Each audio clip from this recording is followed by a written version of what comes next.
So on the line now we have Carina McNally to talk about books with us again. Good morning, Carina. Good morning, Orla. How are you? Good, thanks. How are things out in Garnish? Very nice and sunny. Great. Have you had a swim yet today? No, not today. Bit cold. Maybe later I'll be brave enough.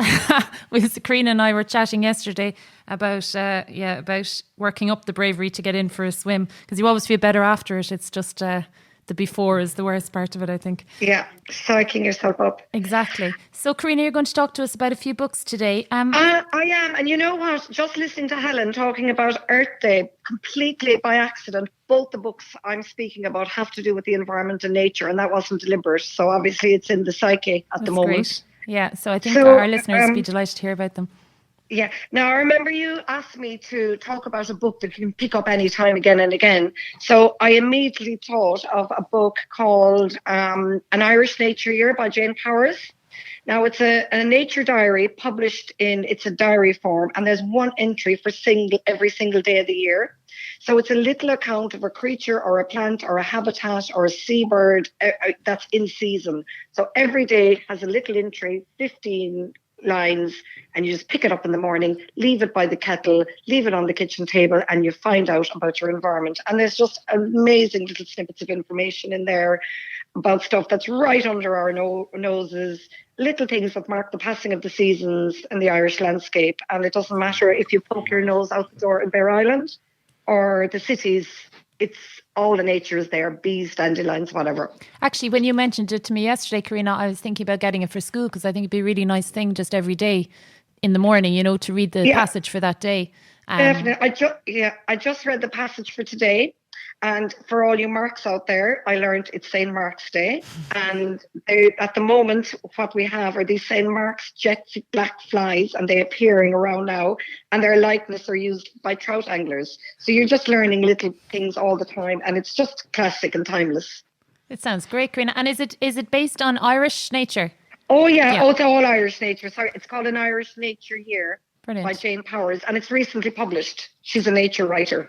So we'll put the details on our Facebook page for anybody who wants to look them up, Definitely. Look it up afterwards. Yeah, that sounds fascinating. That one, Carina. I'd say I'm always buying books after talking to you. I know. Your last recommendation was brilliant. I loved it. It's just timeless, and it's a great gift, great for yourself, and it just puts you in touch with the environment around you, and you notice things. So, will I talk about the next book, Orla? Yes, please. So the next book I've chosen is also to do with the environment. It's a recently published book by Emma Gleeson called Stuff Happens. I think Emma's actually listening in Dublin. So this is an amazing book. It's about decluttering. But, the first 3 chapters are about decluttering. But actually, as you get into the book, it's so much more than decluttering. It's actually asking the question of where does the stuff come from? And as you move on in the book, it's going, where does the stuff go? And like Emma says, you never throw anything away. You just throw it somewhere else. It's so important to say that. Or purchasing.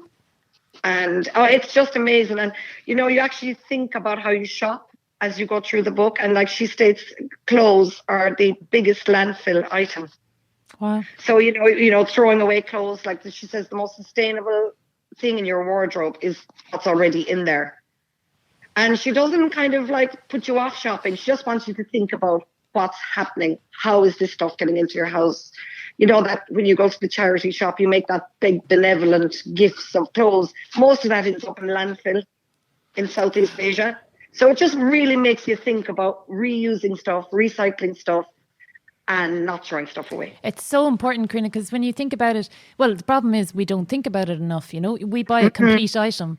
But when you think of it, an item of clothing, if it's of natural materials, that had to be grown somewhere, it had to be processed, had to be made into material, had to be dyed. There were humans involved at every stage of that process, And then what a lot of people don't realise is most items of clothing we buy are still sewn by humans. So a human had to sew piece of material. That's what she says. Everything you wear, somebody somewhere has made it. Yeah. And then if you're buying a T-shirt for €5, how does fast fashion is very unethical. But then she really questions, even if you buy a more expensive item, you still don't know. But she just says, if you get items, look after them, love them, don't buy things to throw away, and we'll make a huge difference to our planet. I would try to be of that mentality, not always now, but I do try. Yeah. But it often ends up buying, quite expensive things. But that I tell myself I have this for life now and everything. But I Well, remember, yeah. I remember years ago, a friend of mine asked me about a jumper, and I'd actually bought it in Inishman in the knitting factory there. Oh, So lovely. yeah, it was beautiful. I have it still. I need to patch the elbows. Actually, I love it. It's one of my favorite jumpers. So she asked me, something, quick, like, where did I get the jumper? That's a lovely jumper. And I told her this big long story about how much I loved it, and I'm going to have it forever, and it's made ethically and everything. And I remember her saying, I just said it was a nice jumper. I didn't need to know the life story of the jumper. But I think No, but like, once you get involved in thinking like that, you actually start absolutely. spreading the message all the time. Totally. And, another very interesting facet of the book, I know we haven't much time now, is the advertising and the psychology behind advertising, and how we're getting to buy stuff all the time. And she's got a fantastic phrase in the book, all that bathroom clutter we have, all that stuff, creams and I don't know, all of it. She said that's our aspirational selves. Wow. So, yeah. It's a brilliant book. I recommend it for young people, especially, and for educators like yourself, Orla. Honest to God, it's great. I wonder, will COVID bring any beneficial changes to that? Because if you think of especially the fashion industry, like they were putting out 4 seasons a year or whatever it was, of clothes. Yeah. And this last 2 years in particular, nobody was really going anywhere, 1 season. So I wonder if people started to realize that actually we don't need to change our wardrobe so much or be as dictated to by the new trends. Yeah. Yeah, exactly. Hopefully that will come in. And more awareness. And you asked me, Orla, as well, just to recommend where people can find books if they want new books. So I'll go through that quickly. Well, the Irish Examiner books, of course, I'm biased because I write for them, first stop on the weekend. Books Ireland magazine is a brilliant, it's a website now. It used to be a magazine. It's a one-stop shop for books, news, reviews, interviews and features, all about books. Brilliant.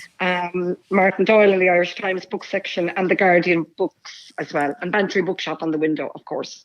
Yeah, that's something people sometimes forget about, is that generally bookshops, independent bookshops especially, will have staff picks and staff reviews, and often have a piece in front of a book with a little review. Yeah, the sisters in Bantry Bookshop are brilliant. They're really helpful. They post everything out. They give you advice. So, you don't need to go far. Carina, can you just remind us the name of Emma Gleeson's book again, please? Okay, so Emma Gleeson's book is called Stuff Happens. Oh, yeah. Perfect. And the first book was An Irish Nature Year by Jane Powers. Great. Well, Carina, thank you so much. I'll be buying again. Oh, good. Good. But books, so Emma needn't get too worried because they both sound fantastic. I do use the library a lot as well, though, so I try and balance it out a bit. Yeah. So thank you so much, Carina. Great information as always, and we'll talk to you again hopefully in a few weeks' time. Perfect. Thank you, Carina. Thanks. Slán.